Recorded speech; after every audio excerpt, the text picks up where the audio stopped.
Ya, saya masuk ke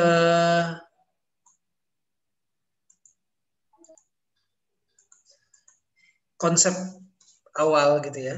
Monopoli, namanya juga Undang-Undang Nomor 5 Tahun 99 terkait dengan monopoli.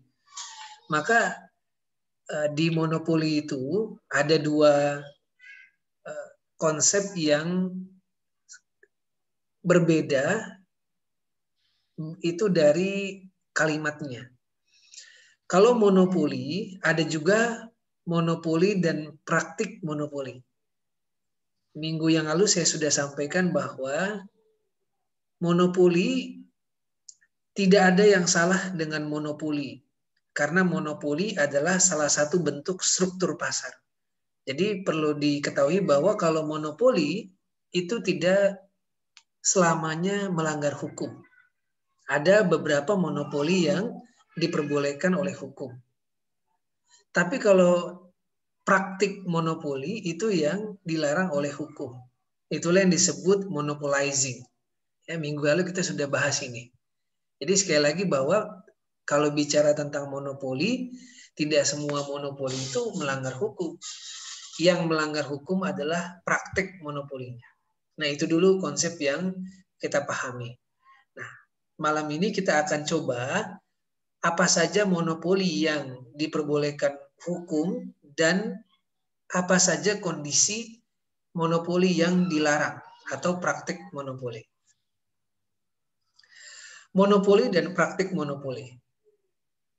Ini definisi dan tujuan saya kira sudah selesai ya. Tapi saya ingin masuk ke jenis-jenis monopoli. Nanti dari sini kita akan ketahui bahwa tidak semua monopoli itu melanggar hukum. Jenis-jenis monopoli itu kalau kita bedakan ada jenisnya ada 4. Pertama adalah by law, yang kedua by nature, yang ketiga by license, ya, yang keempat by design. Coba kita satu-satu kita jelajahi apakah yang dimaksud dengan monopoli, ada yang dilarang, ada yang praktek monopoli. Monopoli yang terjadi dengan by law adalah monopoli yang terjadi karena undang-undang memerintahkan oleh undang-undang kepada objek tertentu untuk memonopoli. Misalnya apa? Misalnya BUMN, Badan Usaha Milik Negara, ada cabang-cabang kekuasaan negara yang dilakukan monopoli itu boleh menurut hukum. Itu namanya hukum by law. Atau ada juga hak kekayaan intelektual. Hak kekayaan intelektual itu sejatinya adalah monopoli. Karena selain yang pemegang haknya, dia harus minta izin ke pemegang hak kekayaan intelektual itu. Itu namanya monopoli by law. Artinya ada undang-undang atau peraturan hukum yang sengaja memang membolehkan praktek monopoli itu. Nanti di selanjutnya akan saya jelaskan mana saja yang boleh. Yang kedua by nature. Monopoli by nature ini adalah monopoli yang lahir dan tumbuh secara alamiah karena didukung oleh iklim dan lingkungan usaha yang sehat. Artinya misalnya begini. Ya, saya sudah sampaikan minggu lalu ada perusahaan yang bergerak di bidang ayam goreng, ya, fried chicken. Merek ini kok rasanya enak daripada merek yang lain. Ternyata di sana, di merek yang ini adalah dia mempunyai resep yang lezat dibandingkan merek yang restoran cepat saji yang ayam goreng yang lainnya. Maka kalau banyak konsumennya ke sana menjadi customernya merek tersebut, kemudian menguasai pangsa pasar, itulah namanya dia memonopoli by nature. Artinya secara alamiah memang dia unggul dari segalanya. Artinya dia tidak melakukan upaya-upaya penghalangan kepada pelaku usaha yang lain. Jadi yang saya maksud adalah inilah yang disebut struktur pasar. Kalau dia tumbuh besar, tidak menghambat pelaku usaha yang lain, tidak mengganjal pelaku usaha yang lain, tidak melakukan hal-hal di luar aturan, maka dia tumbuh dengan sendirinya, ya dia memonopoli. Atau perusahaan, misalnya perusahaan jasa pengiriman barang, misalnya gitu ya. Saya kalau pakai merek ini, itu cepat sampainya, misalnya gitu ya. Daripada saya pakai yang punya pemerintah, pakai PT Pos misalnya gitu. Kedua, kalau saya ngirim barang dengan pakai perusahaan ini, itu ngambil barangnya dekat karena dia punya agen di mana-mana. Nah, daripada saya pilih merek yang ini. Nah, artinya dia dikuasai, pangsa pasar dikuasai oleh merek tertentu. Itu namanya by nature. By license lahir karena adanya pemberian lisensi khusus oleh pemerintah. Ya, tadi semacam kayak hak kekayaan intelektual, merek gitu ya, kemudian dilisensikan.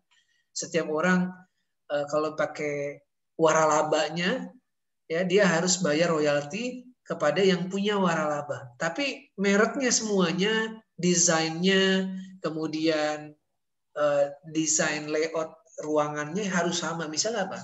Bakso bujangan misalnya. Bakso bujangan itu sekarang sudah di mana-mana. Maka desainnya semua yang mau beli waralabanya atau franchise-nya bakso bujangan, dia harus izin kepada yang punya waralaba. Itu kan monopoli itu. Nah, tapi yang diperbolehkan. Jadi by law, by nature, by license itu adalah monopoli yang diperbolehkan. Nah, yang terakhir adalah monopoli atau praktik monopoli yang dilarang oleh hukum, yaitu by design. By design ini dia adalah monopoli yang lahir karena adanya sifat serakah manusia yang menghalalkan segala cara. Ya, ada unsur greed, rakus. Dia melakukan entry barrier. Bagaimana caranya agar pelaku usaha yang lagi berkompetisi dengan dia itu kalah. Kemudian dia menjegal dari segi membocorkan rahasianya, melakukan perjanjian wilayah, perjanjian pembagian wilayah gitu ya, yang kemarin kita bahas, sehingga dia menjadi pelaku usaha tunggal. Dia namanya melakukan entry barrier atau halangan masuk kepada pelaku usaha yang baru atau pelaku kompetitor-kompetitor dia yang ingin menyaingi dia. Artinya dia tidak dengan sendirinya dalam lingkungan usaha yang sehat, persaingan yang sehat. Artinya ada usaha dari dia untuk menjegal pelaku usaha yang lain. Inilah yang saya maksud sebagai monopolizing atau praktek monopoli. Nah, by law, by nature, by license itu adalah monopoli yang diperbolehkan. Tapi kalau by design, karena serakah, itulah adalah monopoli yang dilarang oleh hukum. Nah, coba kita lihat lagi sekarang monopoli yang sah, yang boleh begitu ya. Pertama adalah monopoli by regulations. By regulation ini misalnya tadi ada di pasal 33. Ya. Kenapa PLN itu hanya dikuasai oleh negara? Perusahaan listrik ya. Perusahaan listrik negara, nggak ada yang namanya PLN itu dikelola, listrik itu dikelola oleh swasta, itu nggak ada. Artinya ada regulation di situ. Negara memberikan kekuasaan kepada PLN untuk adanya undang-undang listrik.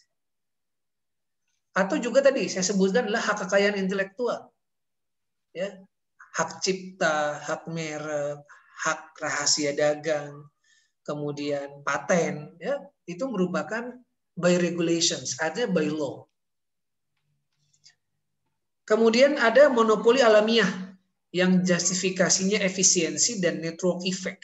Tadi alamiah by nature, kenapa perusahaan pengiriman barang yang ini disukai daripada yang lain, atau kenapa e-commerce yang warnanya oranye itu lebih disukai daripada e-commerce yang warnanya biru misalnya. Ya, saya nggak mau sebut merek, Anda sudah pasti paham. Ya, itu monopoli alamiah karena kemudahan-kemudahan yang diberikan oleh dari dianya. Yang ketiga adalah monopoli as a result of competitions. Artinya ya dia tidak menjegal orang lain, tidak menjegal pelaku usaha yang lain, dia tumbuh dengan sendirinya kemudian menjadi perusahaan yang hebat, yang luar biasa. Ya, kalau misalnya sekarang dari sisi penyiaran, MNC Group Ya, Anda kan tahu ya MNC Group ada RCTI, ada kemudian ada MNC, ada Raja Wali, ada lagi Global TV, itu dipunyai oleh satu kelompok usaha. Selama dia tidak melakukan entry barrier kepada pelaku usaha grup penyiaran TV yang lain, itu oke. Buktinya sampai sekarang MNC Group yang menguasai penyiaran nggak ada masalah tuh dengan KPPU. Karena KPPU menilai meskipun dia memonopoli gitu ya, penyiaran itu di TV itu banyak punya dia, tapi dia memonopoli alamiah aja. Nggak ada dia entry barrier itu nggak ada. Justru pesaingnya juga sekarang banyak lagi. Misalnya sekarang pesaingnya dari sisi Transcorp gitu ya. Ada Trans TV, ada Net TV, ada Trans 7 itu pesaingnya. Tapi oke, selama dia monopoli as a result on competition itu biasa-biasa saja, tidak ada. Kecuali kalau MNC Group itu melakukan tadi entry barrier tadi. Monopoli dalam hukum Indonesia. Monopoli itu by regulation ada di pasal 50 dan ada di pasal 51. Kalau pasal 51 itu, 50 itu ada berdasarkan peraturan perundang-undangan. Tapi nanti kita akan bahas di pengecualian ya, di grup atau kelompok yang selanjutnya. Monopoli alamiah, tadi by nature itu dalam pasal 51 nih salah nih saya. Spesifik disebut barang atau jasa yang menguasai hajat hidup orang banyak. Dan yang kedua adalah barang atau jasa yang merupakan cabang produksi yang penting bagi negara. Jadi kalau dalam pasal 51 itu disebutkan bahwa termasuk ya monopoli alamiah yang harus dikuasai oleh negara sehingga negara itu memberikan izin untuk memonopoli terhadap BUMN. Ya. Ketika barang atau jasanya itu menguasai hajat hidup orang banyak. Misalnya apa? Tapi hajat hidup orang banyak ini berubah-ubah ya. Kalau dulu misalnya masih ingat sekali bahwa kalau siaran radio itu pasti punya RRI. Ya, tapi sekarang radio itu nggak dimonopoli oleh negara itu. Sekarang sudah karena teknologi berkembang, artinya penyiaran radio melalui udara itu bukan monopoli negara lagi, karena itu bukan hajat hidup orang banyak lagi. Akhirnya jadinya berubah sekarang. Swasta juga begitu. Kemudian apalah? Industri kereta api dulu hanya PT KAI. Nah sekarang banyak holdingnya yang punya swasta. Ya. Jadi bisa jadi yang namanya hajat hidup orang banyak ini berubah sesuai dengan dinamika zaman. Tapi kalau barang atau jasa yang merupakan cabang produksi yang penting bagi negara, penting bagi negara, misalnya apa? Pertahanan PT Pindad. Kemudian apalagi industri pertahanan itu harus dikuasai oleh negara itu. Listrik, PLN. Itu artinya cabang produksi yang penting bagi negara. Nah, siapa yang ditunjuk oleh negara untuk memonopoli itu? Yaitu adalah BUMN, Badan Usaha Milik Negara, atau BUMD, Badan Usaha Milik Daerah, yang dibentuk atau ditunjuk oleh pemerintah. Inilah yang disebut sebagai monopoli by regulations, atau monopoli by nature, sebagaimana tadi pasal 33 tadi. Artinya kalau misalnya BUMN itu memonopoli sektor tertentu, itu boleh. Selama dia merupakan ejawantahan dari pasal 33. Hajat hidup orang banyak atau cabang produksi yang penting bagi negara. Regulated ini monopoli by regulated state action doctrine, artinya dulu pernah digugat ya PLN, tapi ternyata ditolak. Tetap PLN itu harus dikuasai oleh negara. Yang kedua adalah private interest protecting untuk kepentingan publik, kepentingan privat, melindungi kepentingan pribadi. Contohnya apa? HKI, hak kekayaan intelektual kan itu kepentingan pribadi seseorang diperbolehkan. Yang kedua adalah public interest protecting.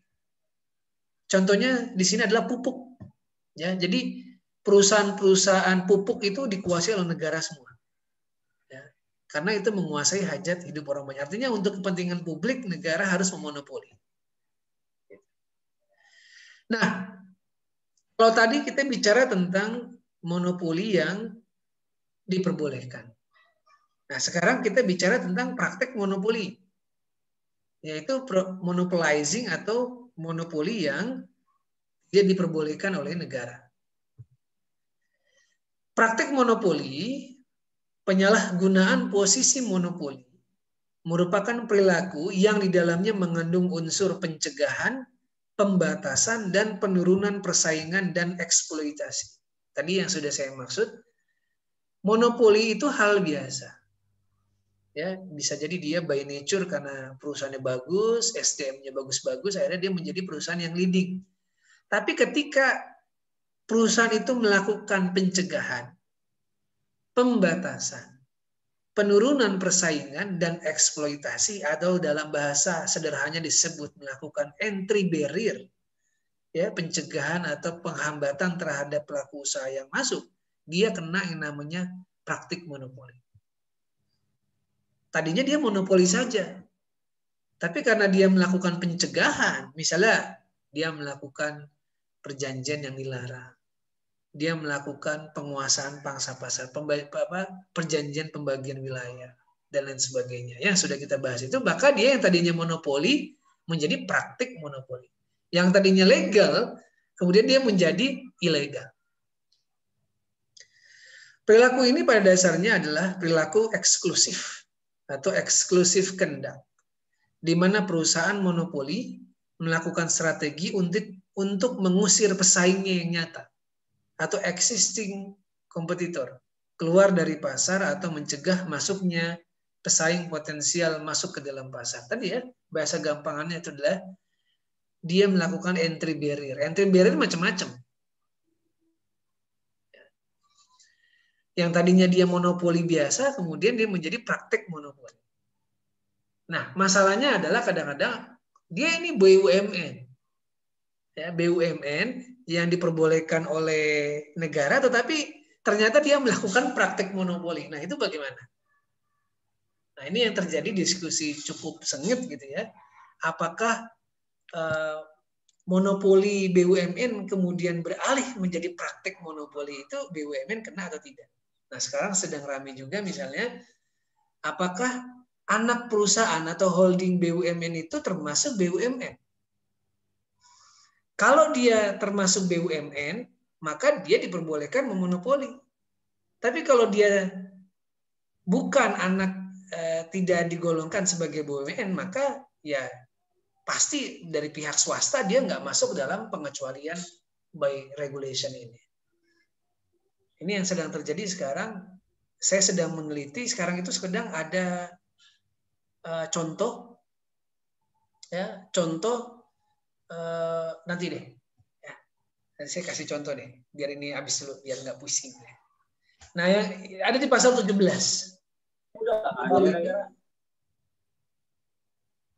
Monopoli itu di pasal 17.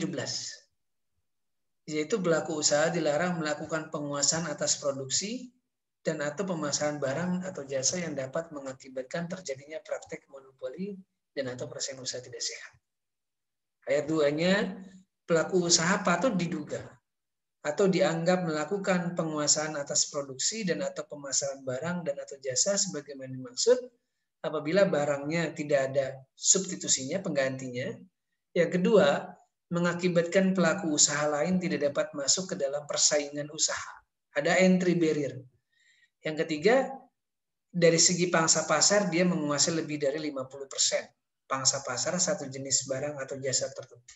Ini monopoli pasal 17 yang dilarang atau ilegal, yang tadi yang disebut sebagai by design atau karena kerakusan manusia untuk melakukan entry barrier kepada pelaku usaha yang lain. Ada juga, oh ini belum saya masukin nih. Nah, yang terakhir adalah terkait dengan ini, penguasaan pangsa pasar ya. Kemarin ada di pasal berapa itu? 19 kalau tidak salah. Itu bagian daripada kegiatan monopoli ketika tadi eksesnya adalah dia melakukan entry barrier atau hambatan masuk kepada pelaku usaha yang lain. Nah, sekarang sedang ramai ada merger 3 bank syariah Bank BRI Syariah, Bank Mandiri Syariah, Bank BNI Syariah. 3 bank ini mau di merger menjadi satu, ya. Kalau Bank BRI, Bank Mandiri, Bank BNI yang konvensional itu adalah BUMN. Kalau BUMN kan berarti tidak kena undang-undang persaingan usaha atau tidak kena monopoli, ya. Tapi permasalahannya adalah sekarang apakah anak perusahaan itu dikategorikan sebagai BUMN. Nah, ini menjadi perdebatan. Saya masih mencari. Waktu Pilpres lagi rame juga itu. Waktu Pak Ma'ruf Amin itu sebagai DPS-nya salah satu bank syariah. Apakah bank syariah itu bagian dari BUMN? Kalau dia dikategorikan sebagai bagian dari BUMN, ketika itu digabung bank syariah itu, maka dia tidak kena pasal monopoli ini. Karena BUMN itu dikecualikan oleh Undang-Undang Nomor 5 ini. Tapi masalahnya adalah kalau anak perusahaan itu tidak dikategorikan BUMN, ini yang jadi masalah. Dengan bergabungnya 3 kekuatan besar bank syariah, plat merah punya BUMN itu kan akan mengakibatkan struktur pasar menjadi monopoli. Kalau dia memonopoli, bagaimana kondisi yang lainnya? Bank BRI bank syariah yang swasta itu. Apakah dia termasuk monopoli atau tidak? Ini yang menjadi perdebatan sampai dengan hari ini. Tapi katanya prosesnya sekarang tinggal menunggu restu dari OJK. Nah, ini yang saya lagi telisik gitu ya, apakah memang itu menjadi benar. Kalau benar, BUMN ya nggak ada masalah, karena sudah dikecualikan di pasal 50 dan pasal 51. Nanti kita akan bahas terkait dengan pengecualian itu. Nah, tapi pada poinnya adalah pada malam hari ini saya ingin katakan bahwa ada monopoli yang dilarang hukum, ada monopoli yang diperbolehkan oleh hukum. Monopoli yang diperbolehkan oleh hukum tadi by law atau by regulations atau by nature. Tapi monopoli yang dilarang oleh hukum atau praktik monopoli adanya di by design. Artinya pelaku usaha melakukan serangkaian kegiatan atau aktivitas yang tadi mencegah, membatasi, dan mengeksploitasi. Tadi ya, slide yang tadi ya. Mencegah, membatasi, mengeksploitasi. Kalau itu terjadi dalam praktik pelaku usaha, yang tadinya dia monopoli boleh, kemudian dia melakukan pencegahan, pembatasan, dan eksploitasi, maka dia menjadi praktik monopoli. Nah, ini yang saya ingin sampaikan pada malam hari ini. Nah, soal nanti monopsoni, kemudian penguasaan pasar itu adalah ekses daripada monopoli ini. Tapi pada intinya adalah secara konsep dasar perlu diingat tidak semua monopoli itu dilarang. Ada monopoli yang diperbolehkan, yang dilarang adalah ketika tadi kuncinya dia melakukan pembatasan, pencegahan, dan eksploitasi. Dalam bahasa yang sederhana disebut adalah dia melakukan entry barrier kepada pelaku usaha yang lainnya. Saya kira itu untuk malam hari ini. Mungkin ada tanggapan atau pernyataan dari mahasiswa atau mahasiswi semua, silakan.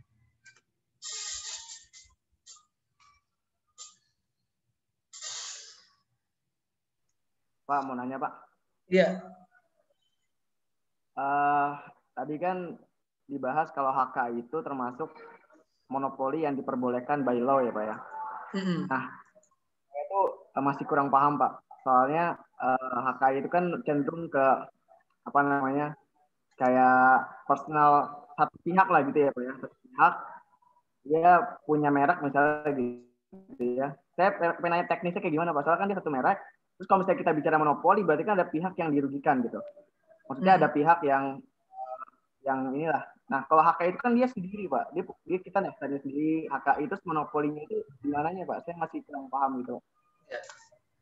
HKI itu sebenarnya memonopoli karena satu, setiap orang yang bukan pemegang HKI-nya harus minta izin ke pemegang HKI-nya, pemegang hak kekayaan intelektualnya, ketika orang lain itu mau mempergunakan produk atau barang jasanya. Itu kan monopoli. Minta izin. Boleh nggak saya meminta izin? Kalau saya nggak minta izin, saya kena sanksi hukum.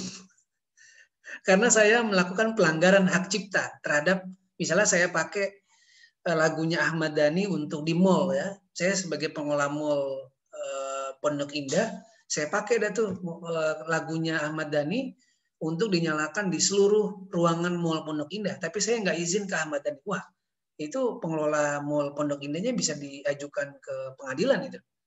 Saya harus minta izin kepada Ahmad Dhani. Itu kan memonopoli itu. Ternyata soal saya itu harusnya itu yang bisa dinikmati orang banyak, tapi harus minta izin dulu ke pemegang hak ciptanya. Itu yang pertama. Yang kedua, ada royalti. Ya, royalti. Karena ada hak eksklusif yang diberikan oleh rezim hak kekayaan intelektual, siapapun orang yang menggunakan hak cipta, dalam hal ini misalnya lagu, maka saya harus membayar sejumlah uang royalti kepada pemegang hak ciptanya. Oh, itu monopoli nggak? Monopoli itu. Harusnya bisa dinikmati oleh orang banyak, tapi saya harus minta izin ke dia, kemudian saya harus bayar ke dia. Makanya ada sebuah diskusi antara hukum persaingan usaha dengan hak kekayaan intelektual itu irisannya apa? Irisannya ya. Irisannya itu antara milik publik dan monopoli. Milik publiknya apa kalau merek? Merek itu kan cuma dibatasi 10 tahun. Ya, kalau yang belajar hak merek itu kan misalnya merek apa gitu ya, itu hanya dibatasi selama 10 tahun. Selama 10 tahun itu, siapapun orang yang pakai mereknya, dia harus minta izin. Ya nggak? Minta izin ya. Tapi setelah jangka waktu 10 tahun itu selesai, maka merek itu menjadi public domain nggak? Milik publik.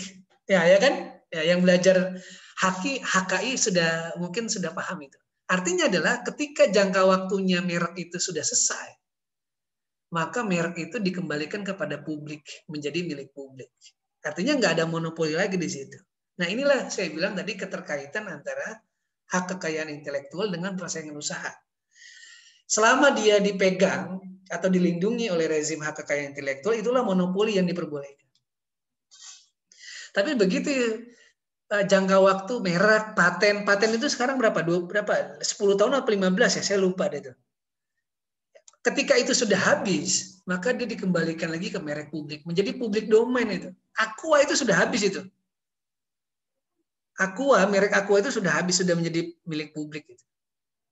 Tapi ternyata sekarang sudah menjadi milik publik. Nah, ini kaitannya antara HKI dengan persaingan usaha. Nah, tapi monopoli yang by law. Nah, maksudnya tadi yang monopoli itu tadi, ya. Monopoli itu tadi ya.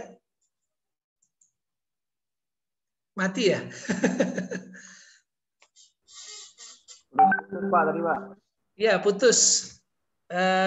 Oh ya, jadi gitu ya. Jadi keterkaitannya adalah HKI dengan persaingan usaha. Jadi sebenarnya kalau selama kita minta izin itu monopoli, tapi monopoli yang diperbolehkan.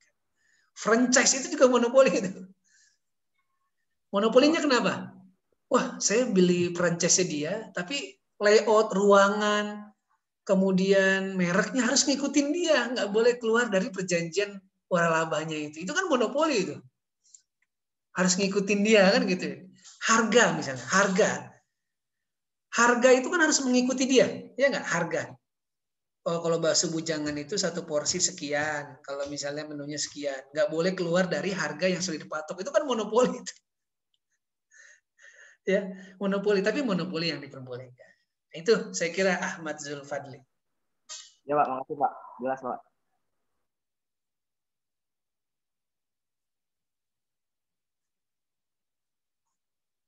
Yang lain ada? Kalau tidak ada ya cukup berarti. Ya. Nanti kalau misalnya kurang jelas nanti saya share di YouTube. Kalau misalnya ini. Ya.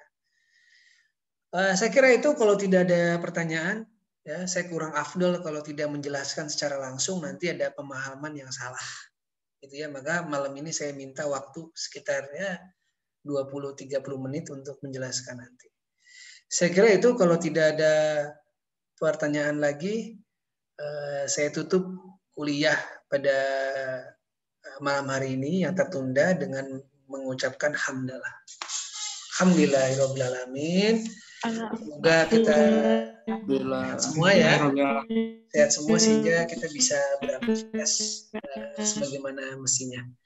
Saya kira itu, mohon maaf. Kita tutup. Billahi taufiq wal hidayah. Wassalamualaikum warahmatullahi wabarakatuh. Waalaikumsalam warahmatullahi wabarakatuh. Terima kasih Pak. Terima kasih Pak. Terima kasih Pak.